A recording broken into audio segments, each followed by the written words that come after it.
ओम गंग गणपतये नमो नमः। श्रीमद् वाल्मीकि रामायण अयोध्या कांड 99वां सर्ग। भरत को शत्रुघ्न आदि के साथ श्री राम के आश्रम पर जाना, उनकी पर्णशाला को देखना और रोते रोते उनके चरणों में गिर जाना और श्री राम को उस सबको हृदय में लगाना और मिलना। सेना के ठहर जाने पर भाई के दर्शन के लिए उत्कंठित होकर भरत अपने छोटे भाई शत्रुघ्न को आश्रम के चिन्ह दिखाते हुए उसकी ओर चले। गुरुभक्त भरत महर्षि वशिष्ठ का संदेश देकर कि आप मेरी माताओं को साथ लेकर शीघ्र ही आइए, तुरंत आगे बढ़ गए। सुमंत्र भी शत्रुघ्न के समीप ही पीछे पीछे चल रहे थे। उन्होंने भी भरत के समान श्री रामचंद्र जी के दर्शन की तीव्र अभिलाषा थी। चलते चलते उस ईमान भरत ने तपस्वी जनों के आश्रम के समान प्रतिष्ठित हुई भाई की पर्णकुटी और झोपड़ी देखी। उस पर्णशाला के समान भरत ने उसमें बहुत ही कटे हुए काष्ठ के टुकड़े देखे जो होम के लिए संग्रहित थे। साथ ही वह पूजा के लिए संचित किए हुए फूल भी दृष्टिगोचर हुए। आश्रम पर आने जाने वाले श्री राम और लक्ष्मण के द्वारा निर्मित मार्गबोधक चिन्ह भी उन्होंने वृक्षों में लदे हुए दिखाई दिए, जो कुश और चीरों द्वारा तैयार करके कहीं के वृक्षों के शाखाओं में लटका दिए गए थे। उस वनों में शीत के निवारण के लिए मृगों की लैंडी और भैंसों के सूखे हुए गोबर को ढेर को एकत्र करके रखे गए थे, जिन्हें भरत ने अपनी आंखों से देखा। उसी समय चलते ही चलते परम कांतिमान महाभाव भरत ने शत्रुघ्न तथा संपूर्ण मंत्रियों ने अत्यंत प्रसन्न होकर कहा, जान पड़ता है कि महर्षि भरद्वाज ने जिस स्थान का पता बताया वहाँ हम लोग आ गए। मैं समझता हूँ मंदाकिनी नदी यहाँ से अधिक दूर नहीं है। वृक्षों से ऊंचे बंधे हुए चीर दिखाई दे रहे हैं, अतः समय बेसमय जल आदि लाने के लिए निमित्त बाहर जाने की इच्छा वाले लक्ष्मण ने जिनका पहचान के लिए चिन्ह बनाया, वह आश्रम को जाने वाला मार्ग यही हो सकता है। इधर से बड़े बड़े दांत वाली बेगशाली हाथी निकलकर एक दूसरे के प्रति गर्जना करते हैं और इस पर्वत के पार्श्व भाग में चक्कर लगाते रहते हैं, अतः उधर जाने से रोकने के लिए लक्ष्मण ने यह चिन्ह बनाए हुए हैं। वन में तपस्वी मुनि सदा जिनका आधान करते हैं, वह अग्निदेव का यह अति सुधन गुम दृष्टिगोचर है। यहाँ मैं गुरुजनों का सत्कार करने वाला पुरुष सिंह आज रघुनंदन का सदा आनंदमग्न रहने वाला महर्षि के भांति दर्शन करूंगा। तदंतर रघुकुल भूषण भरत दो ही घड़ी में मंदाकिनी के तट पर विराजमान चित्रकूट के पास जा पहुँचे तथा अपने साथ वाले लोगों से इस प्रकार बोले, अहो मेरे ही कारण पुरुष सिंह महाराज श्री रामचंद्र जी निर्जन वन में खुली पृथ्वी के ऊपर विरासन में बैठते हैं, अतः मेरे जन्म और जीवन का धिक्कार है। मेरे ही कारण महातेजस्वी लोकनाथ रघुनाथ भारी संकट में पड़कर समस्त कामनाओं का परित्याग करके वन में निवास करते हैं, इसलिए मैं सब लोगों के द्वारा निंदित हूँ, अतः मेरे जिस जन्म को धिक्कार है। आज मैं श्री राम को प्रसन्न करने के लिए उनके चरणों में गिर जाऊंगा और सीता और लक्ष्मण के भी पैरों में पड़ूंगा। इस तरह विलाप करते हुए दशरथ कुमार भरत ने उस वन में एक पर्णशाला देखी जो परम पवित्र मनोरम थे। वह साल ताल और शकर्ण नामक वृक्षों के बहुत से पत्तों द्वारा छाई गए थे, अतः एक शाला में जिसपे कोमल वृक्ष कुश बिछाए गए थे उस पर लंबी बेदी के समान शोभा पा रहे थे।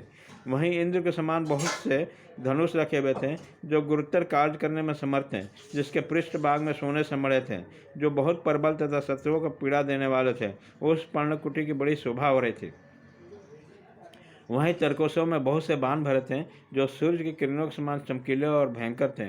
उन बाणों में पर्णशाला बहुत सुशोभित होती, जैसे दीप्तिमान मुख वाले सर्पों में भगवती पूरी शोभित होती है। सोने के म्यान पर रखी हुई 2 तलवार और स्वर्णमय बिंदुओं से विभूषित 2 विचित्र ढाले भी उस आश्रम की शोभा बढ़ा रही थी।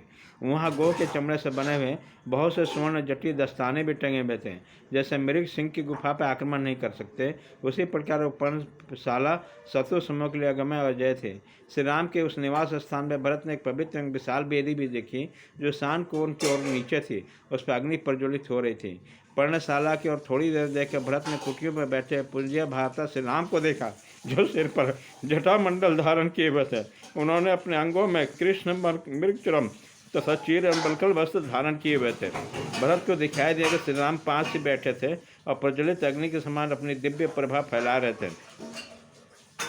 समुद्र पर्यंत पृथ्वी के स्वामी धर्मात्मा महाभाव श्री राम सनातन ब्रह्मा की भांति कुश बिछी हुई बेदी पर बैठे थे। उसके कंधे सिंह के समान, भुजाएं बड़ी बड़ी और नेत्र प्रफुल्ल कमल के समान थे। उस बेदी पर वह सीता और लक्ष्मण के साथ विराजमान थे। उन्हें इस अवस्था में देखकर धर्मात्मा श्री राम के कई कुमार भरत शोक और मोह में डूब गए और बड़े बेग से उनकी ओर दौड़े। भाई की ओर दृष्टि पड़ते हुए भरत आर्तभाव से विलाप करने लगे।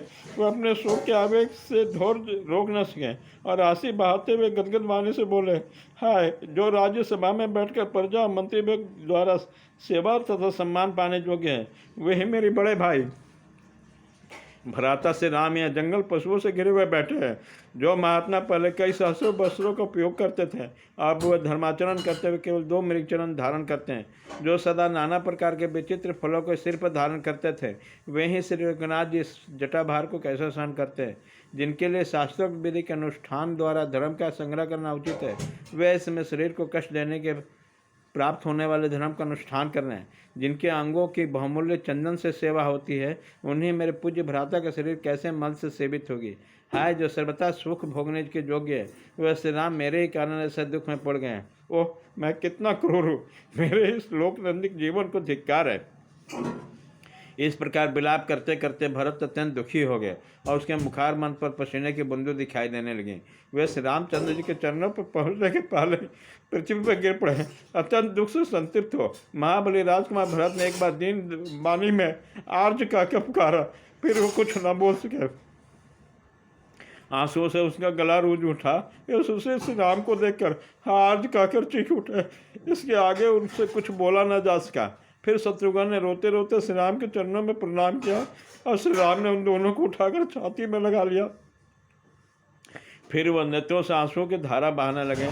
तत्पश्चात राजकुमारी श्री राम और लक्ष्मण उस वन में समुद्र और निषाद रात गूंज से बोले, मानो आकाश में सूर्य चंद्रमा गुरु और बृहस्पति से मिलना। युद्धपति गजराज उस पर बैठकर जाता करने योग्य उन चारों राजकुमारों को उस विशाल वन में आया देख समस्त वनवासी हर छोड़कर आंसू बहाने लगे।